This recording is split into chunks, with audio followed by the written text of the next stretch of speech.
साथियों, पहले मैं आप तमाम लोगों को अभिवादन पेश करता हूं।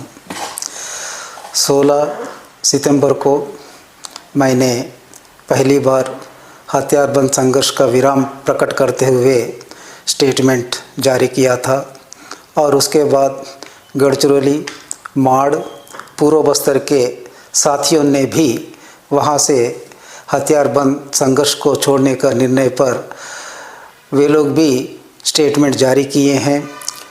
मैं महाराष्ट्र के गढ़चिरौली में 60 कामरेडों के साथ मेरा हथियार छोड़ दिया था, वे लोग भी हथियार छोड़े हैं।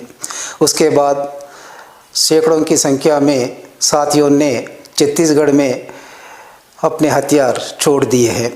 इसी बीच में भारत की कम्युनिस्ट पार्टी माओवादी के केंद्रीय कमेटी के सदस्य चंद्रन्ना तेलंगाना में पुनर्वासन के लिए आए हैं। इन तमाम साथियों को मैं अभिवादन पेश करता हूं। हम इस देश में लंबे समय से, कई वर्षों से काम करते आ रहे हैं। इसमें कई साथियों को हम खो गए हैं। आज हम बाहर आने का मतलब ये है कि बदल रहे परिस्थितियों का ये एक संकेत होता है। इसलिए आज हम हथियारबंद संघर्ष को छोड़कर जनता के बीच में आए हैं और जनता के बीच में ही काम करने का निर्णय लिए हैं।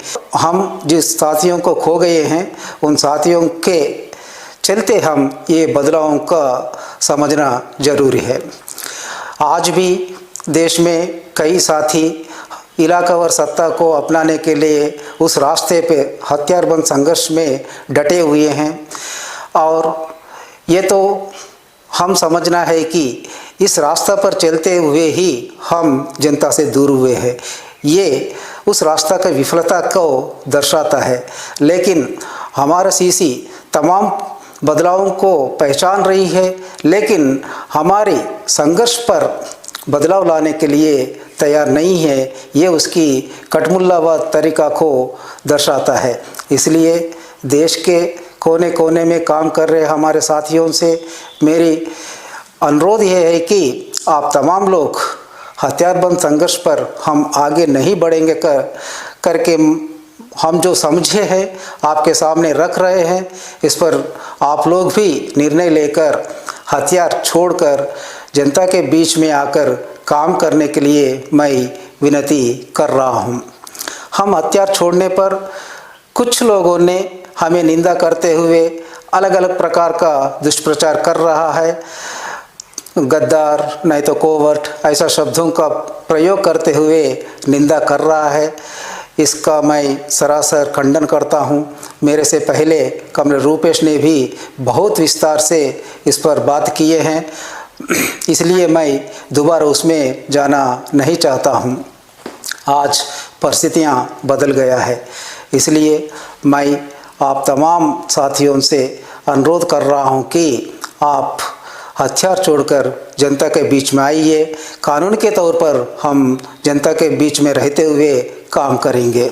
और इसी अवसर पर मैं तमाम देश के बुद्धिजीवियों और जनवादी प्रेमियों और मुख्य रूप से आदिवासी हितैषियों से अनुरोध कर रहा हूं कि हम जो निर्णय लिए हैं इस निर्णय को आप समझिए और हमारा समर्थन कीजिए। जिन लोगों ने हथियार छोड़कर आने के लिए तैयार है, जिन लोगों ने जनता के बीच में काम करने के लिए तैयार है, आप लोग मेरे संपर्क करने के लिए ये नंबर मैं बता रहा हूँ।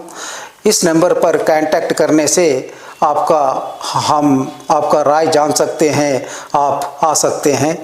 नंबर है 8856038533 और एक बार मैं दोहरा रहा हूँ 8856038533 और इसके साथों साथ आप रूपेश का नंबर पर भी आपका राय बता सकते हैं और आ सकते हैं। आने के लिए ही मैं अनुरोध कर रहा हूं, इसलिए रूपेश का भी नंबर मैं दे रहा हूं।